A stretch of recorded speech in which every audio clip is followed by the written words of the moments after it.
सफारा है दुश्मन दी तूने किसी को ललकारा हम ये सफारा है दुश्मन दी तूने किसी को ललकारा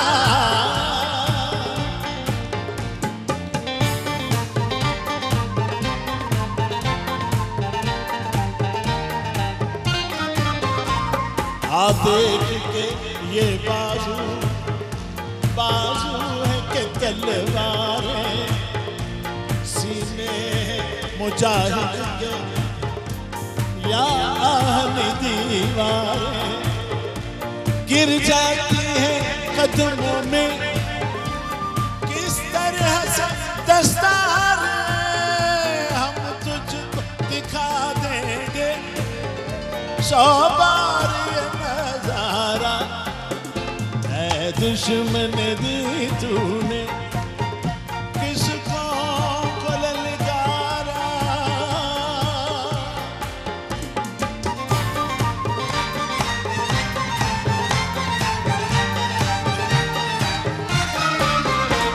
इस कौम का हर बच्चा अल्लाह का सिपाही है इस मुल्क का हर गोशा तकदीर इलाही है इस खाक का हर जर्रा एक जिंदा गवाही है हर धड़कता दिल ईमान का है गहवारा है दुश्मन दी तूने किसी को ललकारा ले हम भी हैं सफारा है दुश्मन दी तूने किसी को ललकारा किसी को ललकारा किसी को ललकारा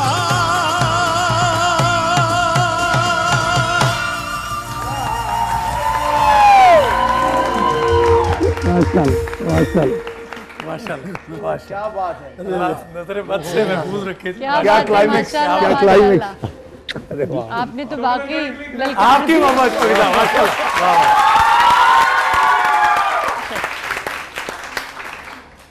सर फारूक उमर साहब Pakistan international airlines Pakistan hockey federation जो जिम्मेदारियां आपको सौंपी गई आपने बखूबी उनको अदा किया यकीनन उसमें रुकावटें और सब वो चीज़ें सब साथ साथ ही हैं इंसान गलती का पुतला है लेकिन गलती का इतराफ़ करे तो अच्छा है नाज करने लगे तो किसी और के कबीले में शामिल हो जाता है 50 ईयर सेलिब्रेशन डिफेंस डे की 6 सितंबर की क्या कहना चाहेंगे आप इस प्लेटफॉर्म की मैं जी इजाज़त है मैं खड़ा हो जाऊँ जी मगर आप खड़े होंगे तो हमें भी आपके साथ मैंने सबको खड़ा करवाना है जी बिस्मिल्लाह अभी नहीं अच्छा जी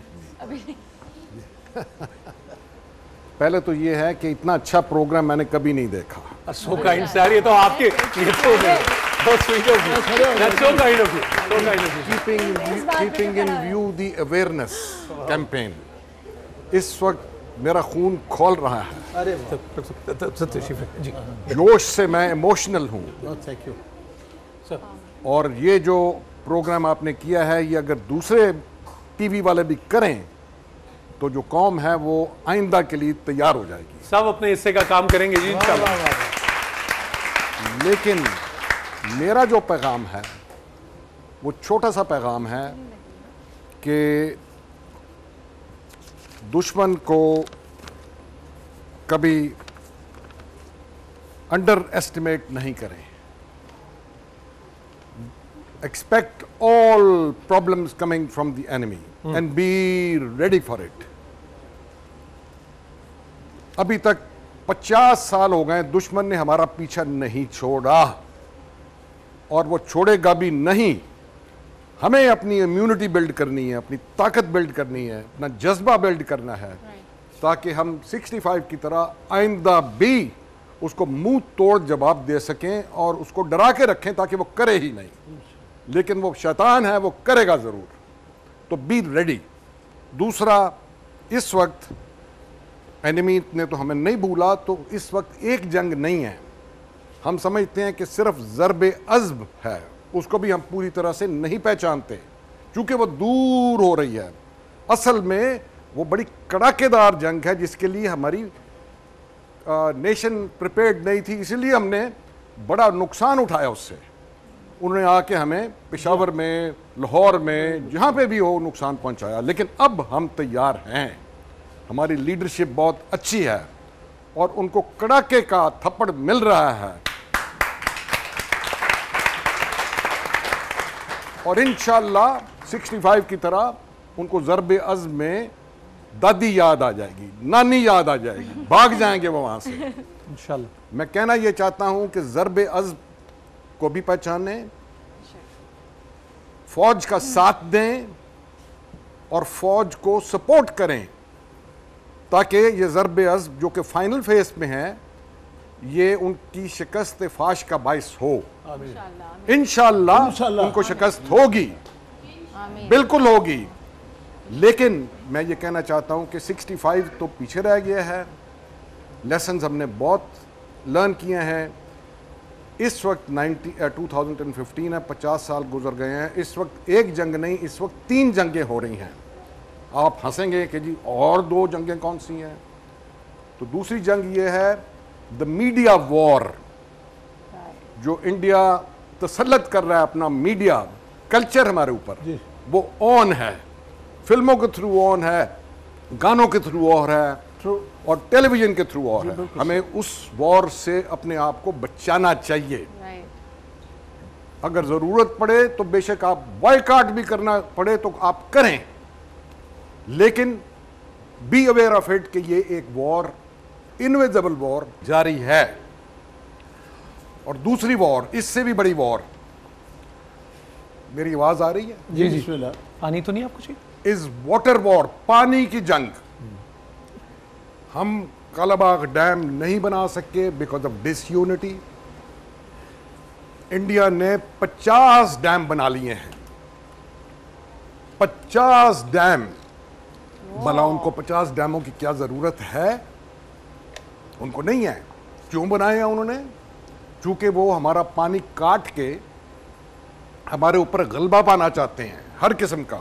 जब पहले ही मानसून है ऊपर से इनका फ्लड आ जाता है, तो हमें इतना नुकसान होता है इकोनॉमी का कि हम वापस 10 साल चले जाते हैं।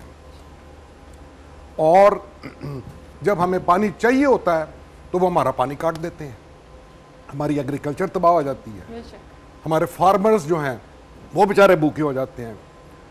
तो ये 3 वॉर्स हो रही हैं और हमें इनके लिए रेडी होना है, उसी तरीके से जिस तरह हमने 65 के लिए रेडीनेस की।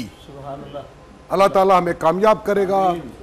उसके लिए मैं रिक्वेस्ट आपको करूंगा कि खड़े हो जाएं सबके सब। Pray for the success of army and air force in ज़रबे अज़्ब, जो मैं पहले कह चुका हूं, लेकिन उसके साथ ऊंची आवाज में आपने कहना है नाराए तकबीर। नहीं, ये तो ऊंची आवाज नहीं है। नाराए तकबीर, अल्लाहू अकबर।